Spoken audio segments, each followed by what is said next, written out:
Assalamualaikum warahmatullahi wabarakatuh. Bismillah walhamdulillah wassalatu wassalamu ala rasulillah Muhammad ibn Abdullah wa ala alihi wa sahbihi wa man tabi'ahu wa ala amma ba'd. Saudara-saudara sekalian yang saya hormati dan saya cintai, saya doakan semoga semuanya selalu dalam keadaan sehat walafiat, dihindarkan dari musibah dan bencana, panjang umur, dan selalu tercapai harapan dan cita-citanya. Amin Allahumma amin.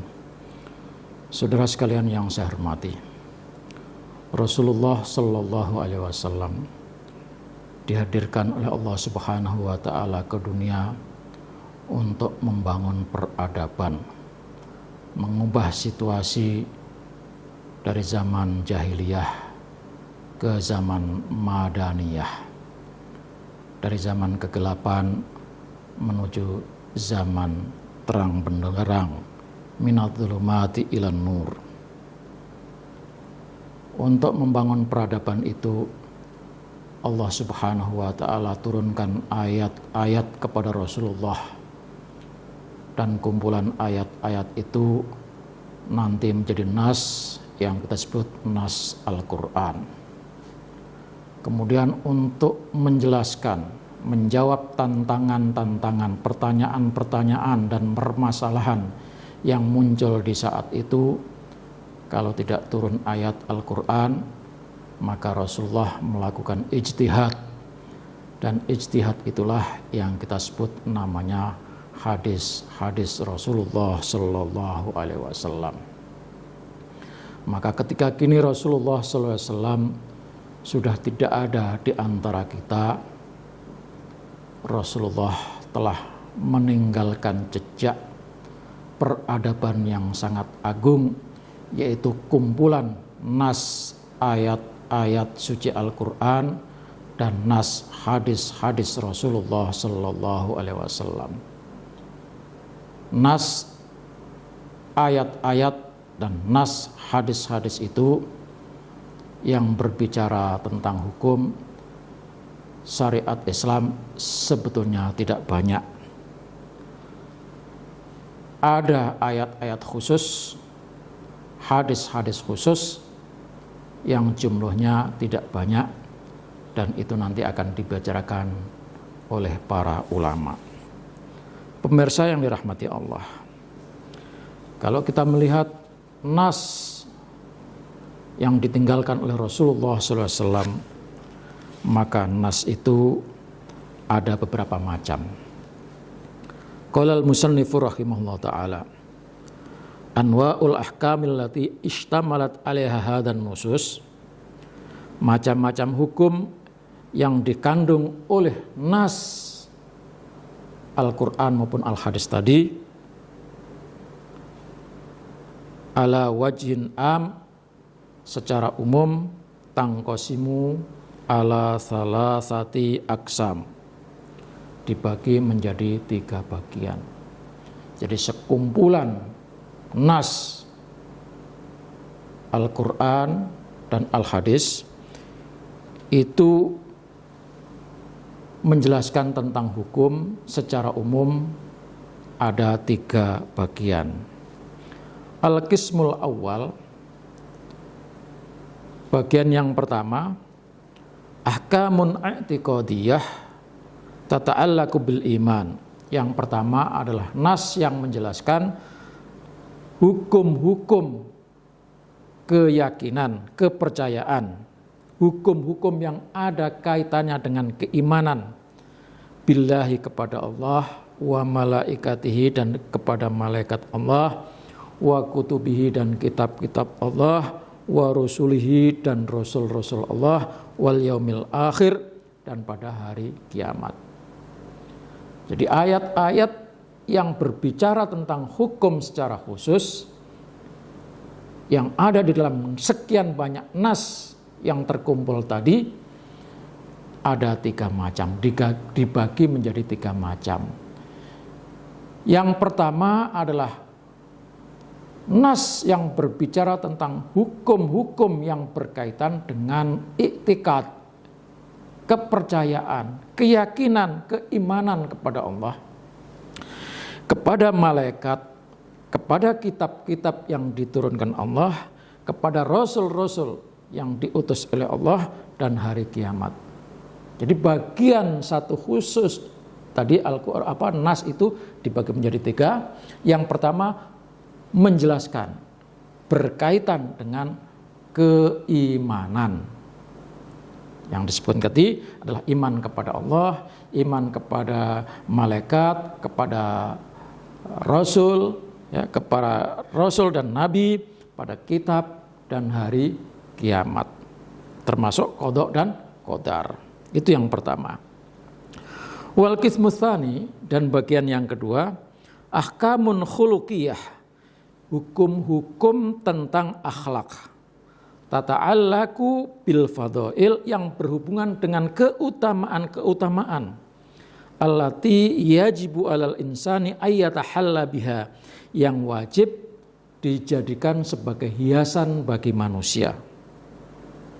Warradhail, dan hukum-hukum yang berkaitan dengan akhlak buruk, allati yajibu alal insani ayyatakhalla anha, yang wajib bagi manusia untuk meninggalkannya.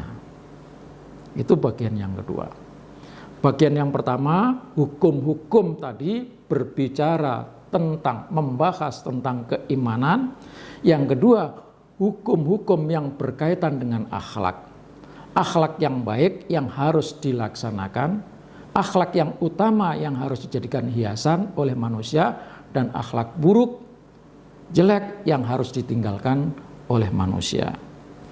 Wal qismus tsalis, dan bagian yang ketiga, ahkamun amaliyah, hukum-hukum perbuatan, tata'allaku bi a'malil mukallafin, yang berhubungan dengan perilaku tindak tanduk orang-orang yang sudah diberikan taklif, berikan tanggung jawab, min ibadat, dari ibadah, wa muamalat, dan kegiatan sehari-hari, wa jinayat, tentang saksi-saksi dan hukuman, wa khusumat, perdebatan, pertengkaran, wa uqud, dan perjanjian-perjanjian, wa tasarrufat, dan tindak-tindak berkaitan dengan kehidupan. Bagaimana menasarofkan harta, bagaimana membelanjakan kekayaan. Itu bagian yang ketiga.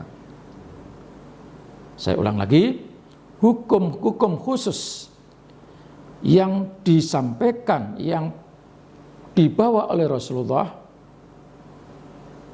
ada di dalam nas Al-Quran maupun Al-Hadis, itu cuma ada 3. Yang pertama, hukum-hukum yang berkaitan dengan keimanan.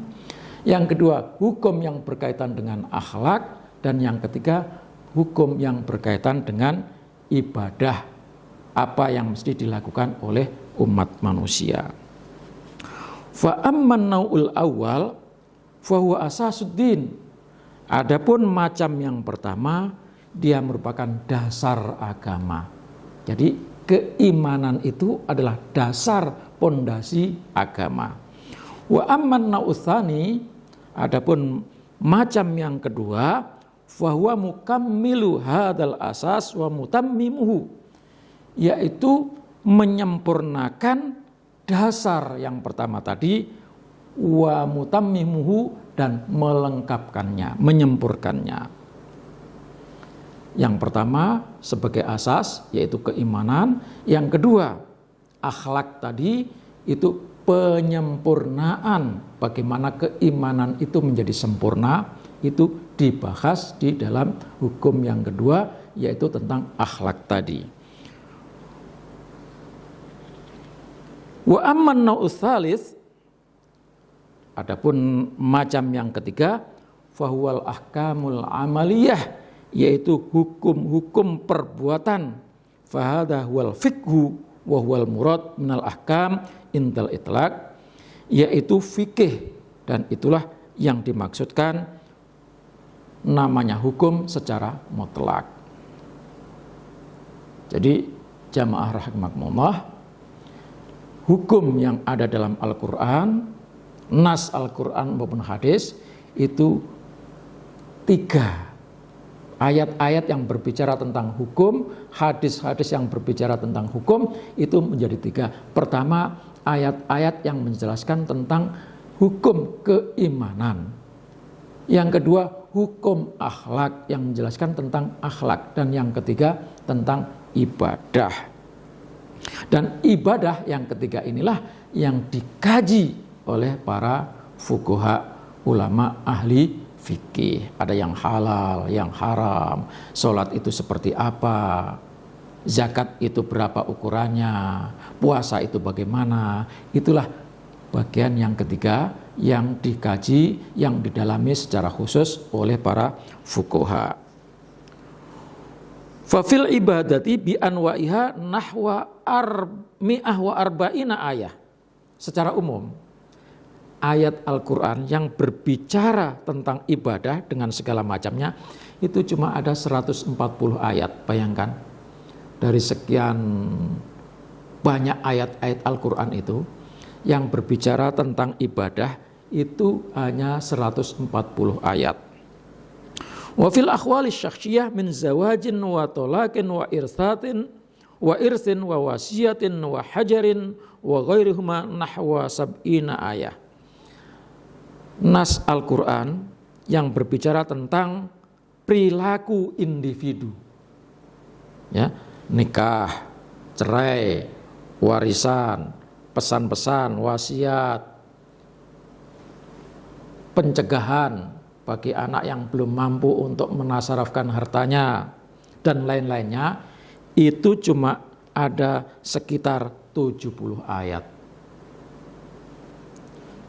Tentang perilaku pribadi, Al-Quran hanya menyebutkan sebanyak 70 ayat. Wa fil majmu'atil madaniyah min bai'in wa ijaratin wa rahnin wa syarikatin wa tijaratin wa mudayanatin wa ghairiha nahwa sab'ina ayah. Ayat-ayat yang membicarakan tentang jual beli, sewa menyewa, gadai, kongsi atau perusahaan, bisnis, hutang piutang dan sebagainya, itu tidak terlalu banyak, cuma ada 70 ayat. Wa fil majmu'atin jinaiyah min uqubat wa tahqiqi jinayat nahwa salasina ayat. Dan sekian banyak ayat-ayat yang menjelaskan tentang kriminal, hukuman, denda, dan pelaksanaan hukuman itu cuma ada 30 ayat. Jadi ayat-ayat yang menjelaskan tentang pidana, hukuman, ya, denda, siksa itu hanya ada sekitar 30 ayat. Wa fil qada'i wasyahadah wa ma yata'allaqu biha nahwa 20 ayat. Yang menjelaskan tentang bagaimana hukum ditetapkan, bagaimana kesaksian itu diterima, dan yang berkaitan dengan masalah mahkamah kesaksian nahwa 20 ayat itu hanya sekitar 20 ayat.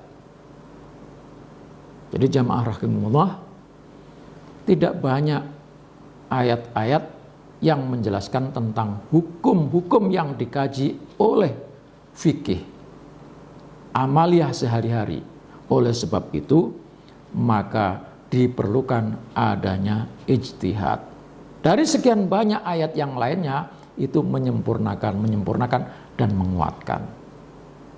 Maka ijtihad itu terbuka, karena hukum selalu berkembang. Demikian, mudah-mudahan ada manfaatnya. Insya Allah di minggu yang akan datang kita akan berbicara tentang penetapan syariat di zaman sahabat-sahabat Rasulullah Sallallahu Alaihi Wasallam. Mohon maaf, wallahul muwaffiq ila aqwamit thoriq. Wassalamualaikum warahmatullahi wabarakatuh.